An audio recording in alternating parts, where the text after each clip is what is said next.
Hi, Marie here. Welcome to my channel. Today I want to share with you 5 perfumes that I didn't like at all when I first sniffed them. Like they were like basically yuck at first sniff and ended up becoming loves in my collection. So yes, before we do that, if you haven't subscribed, just go ahead and hit that subscribe button. I would love it if you would become part of the community. And also, if you haven't checked me out on Instagram, please feel free to check me out there. I basically post there daily. I'll do unboxings there. I do little minute reviews. So there's lots to check out there. And any of the perfumes that I talk about, usually there's going to be a minute review or two on the Instagram page that you can check out. So without further ado, let's get into this. Now the first one, it was like way back at the beginning of the year, I got a Be Layered sample kit. Now this scent, it's called Sunshine Vibes. I bought it because it had a note of white tobacco leaves, I think it was, or white tobacco flower, and it just sounded really intriguing to me because I really like tobacco. This is an inspiration scent for Amouage's Sunshine Woman. So I knew nothing about Amouage at all at that point, but I smelled this and I'm like, ugh, what is it? Like, I just didn't like the way it smelt on me. It wasn't what I was anticipating. I don't know what I was anticipating. I think more of a unisex, I don't know. It just wasn't this. And this, you know, I was like, nope, this is an absolute no-go for me. In fact, on my review, I'll leave it linked up here. But yeah, I was just like, it's okay. Well, in the end, I ended up falling in love with it. I love this one and I've cherished this. I haven't sprayed it often because I love it so much. And I love this scent enough that I'm not even going to get the inspiration scent by Be Layered. I want to get the original Amouage Sunshine Woman. I love it. I don't know what it is about this. The name makes it sound like it would be really summery and, you know, just like a really warm scent. I don't get that from this.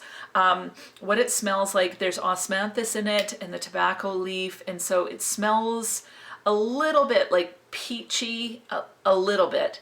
But then it kind of, like there's almond, I think, in it, and maybe some tonka. It smells like as if you were walking on wet flowers somehow. I think the tobacco makes it smell a little bit like damp, like not damp forest, maybe a little bit like it's just rained or something like that. It doesn't smell green. It smells very, very warm and damp. So it smells like a rainy day, I guess. And I love it. It's kind of moody. It certainly wouldn't be what I would consider a crowd pleaser, but I love it. And I think what I love about this one as well is, you know, as you put it on, it really develops on the skin and it shifts and changes. And so this has become a fast favorite for me. And like I said, I've only used this much of my little 5ml decant because I save this for special times because I love it that much. So anyway, going to be getting the real thing sometime this year. Now the next one is Amethyst by Lalique. And when I first smelt this, now Demi Rawling had talked, so Demi Rawling had talked about this and said it was really great, underrated, inexpensive perfume that smelled more expensive. I think it's supposed to smell similar to Meliora by Parfum de Marly, although this one came out before Parfum de Marly's Meliora. So the thing that I think threw me off about this one is the notes on Fragrantica shows just this huge amount of juicy fruits. So big strawberry, black currant, just all these juicy berry type notes. So I was anticipating like this kind of berries and cream, yummy, sweet, fruity scent, maybe similar to like a Burberry Her. And so the first thing I thought of when I smelled this was old lady. Like I instantly went old lady and thought I'll never wear it. But then, of course, I want to give perfumes a try, and I find that you've got to try it on your skin and sometimes a few times before you really get a feel for it. So I put this one on, and to me, this one just became like, I find it really soothing. I like wearing this one to bed, but I like wearing it during the day as well. It slowly sweetens up, but there's a greenness in this. And what I've said before is that it smells like you take a bunch of berries, not necessarily overripe berries like raspberry, strawberry, blackberry, currant, or berries that you pick right off the tree, and they may have some leaves and stems in there. And then you take a muddler and you muddle it all up with the leaves and the berries, the greenness. And that's kind of what this smells like. It smells a little bit like you're walking through the forest picking berries. And even maybe the smell on your hands. It's MJ from YouTube. She said it smelled like a tea to her, like kind of a berry tea. And that makes sense to me as well. So that's kind of the feel of it. It smells refreshing to me. It's not cloying, it's just refreshing. It's somehow comforting, and yeah, I kind of fell in love with this one. And the bottle is really pretty. Like, I don't know, oh yeah, you can see it kind of, see that?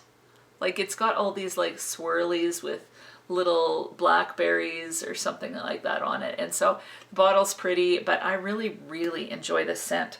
Somehow these two kind of fit the same category for me. They smell outdoorsy, but not super green. They just smell kind of damp, I guess. That's the best way I can describe these. Next perfume is Dolce & Gabbana's Parfum. Now, I had heard tons about this one and had almost pulled the trigger on it so many times, but then I went into the store and I smelt it on a card, and I'm like, like what is this? Like, it's just kind of a, it didn't smell really like anything to me. And the note said it's supposed to smell like raspberry and marshmallow, and I didn't get any raspberry. So I'm like, this just smells a little musky, a little bit sweet, kind of generic, and so I wasn't into it. But my friend Lori, this was part of her hand-me-down haul to me, and when I tried this on the skin, I still didn't get the raspberry, but I get kind of a sweet marshmallow scent that's just really kind of cozy and comforting. When I don't really know what to wear but want to smell sweet, I'll put this on, and it's not overpowering, but it's decent longevity, and I really have enjoyed wearing this one. I've worn it quite a lot. And yeah, it's kind of a no-brainer perfume. So whenever I want something sweet and comforting, this is one I reach for. I prefer this one over Cloud, which kind of falls in the same vein. I just prefer this one. I'm not sure why. It doesn't have that lavender in it, and it smells a little, like it smells synthetic, just like Cloud does, but this one, I just prefer it. So if you want a good marshmallow scent, try this one. Some people really get the raspberry. I don't, but give this one a go. Now, being we're talking about Dolce & Gabbana perfumes, another one that I sniffed in store and just didn't like, I'm like, I tried it on my arm even, and I'm like, no, I'm not into it, is Dolce Garden. And everyone was talking about how amazing this one was.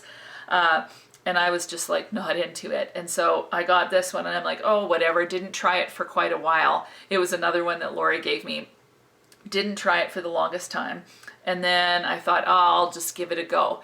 So I started spraying it on myself, tried it a few times, and then I just kind of fell in love with it.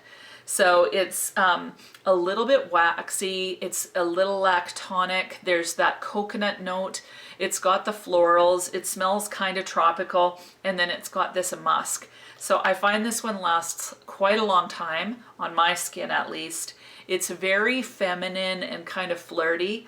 I like it. I think I would wear, I definitely have been wearing this in the fall and the winter. I think probably this would be great in the spring. It's kind of marketed for summer, but I think it would be a little cloying for me during the summer, but we'll see. Like I may wear it all year, but I've just really been enjoying this. And yeah, whenever I want something that's sweet and slightly waxy, a little bit lactonic, I gravitate towards this one. I think it's got frangipani. What does it have? I don't have it. I think it's got frangipani and maybe ylang ylang, some magnolia, I think. So quite a few more kind of tropical type florals in it. but you really get that coconut vibe in there as well. I don't know if there's musk in here, but to me it comes across as musky. So that's what I get out of this one. I thought it was a no-go for me because what I noticed the most was the musk aspect. Whether it, again, I don't know if it's in the notes or not, but in the end, yeah, I love it. Sometimes, I don't know if it's in serious heat, if I'm really hot, I find this can go a little bit poopy on me. Like, I don't know, there's been 1 or 2 times I've tried it and it smells a little bit poo-ish. Like that sounds so disgusting. It's like, yeah, try this one, it smells like poop. But it doesn't. But every once in a while, something turns on my skin. It's happened a couple times, but I've worn this tons and it's never done that other than those 2 times. So I don't know what the deal was. I don't know if I'd eaten something weird and it just reacted. I don't know, but normally I love this one. You should give it a sniff. Now the last one that I have to share for you that was but I ended up absolutely loving it, is Olympia Intense by Paco Rabanne. Now this one has amber, vanilla, and salt. The salt is really amped up. Well, all 3 of the notes are amped up. When I first smelt this, I was trying to decide between this one and Olympia.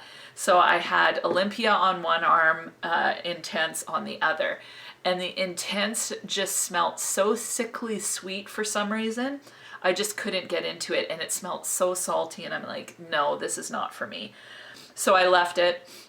And I bought the other one that in the end ended up being Olympia Aqua. So they had it marked wrong and whatever. But anyway, long story short, I wasn't into this one. I just thought, ugh, it's just so cloyingly sweet. So I never got it. And then while I'm wearing Olympia Aqua all the time, I'm finding myself thinking about this scent a lot. So I went in and tried it on a couple more times. Every time I tried it, I just kind of loved it more and more. So yeah, I couldn't stop thinking about it. So I went and bought it, and I have absolutely adored the scent. I've put a pretty decent dent in it, but I love this perfume. I love sniffing it. I think it's super sexy, like just really sexy. It's salty, it's sultry, it smells kind of like an amber vanilla salted caramel. To me, it smells like a goddess. Like, it really does. It smells like some woman that's been baking in the sun. She's been out in the sea, and then she's baking in the sun, and you know, when your skin gets heated up and it smells a little bit sweet, and then with the salt from the ocean, that's what this smells like. So I don't know what it is about this one, but it is super duper sexy. It's definitely not for everybody because it's so salty, but I love this one. It's, yeah, I just can't. Love it. Like, basically this is a nostril holder. Like, you could shove this right up your nose. It would fit perfectly. But yeah, I can't stop sniffing this one. I love wearing this one. I feel sexy when I wear this one. And yeah, I can't believe I didn't like it. And it goes to show you how a person's nose changes and shifts. I find that I gravitate towards certain perfumes certain times, and then other ones other times. I find that my nose is continually growing, maturing, changing. So I just find it so much fun. Like, I find it so fun. Like, this one being such a hate. Like, if ever there was one I just was like, ugh, this was one of them. And now it's seriously one of my absolute favorite perfumes. Can't wait to own the actual Amouage in that one.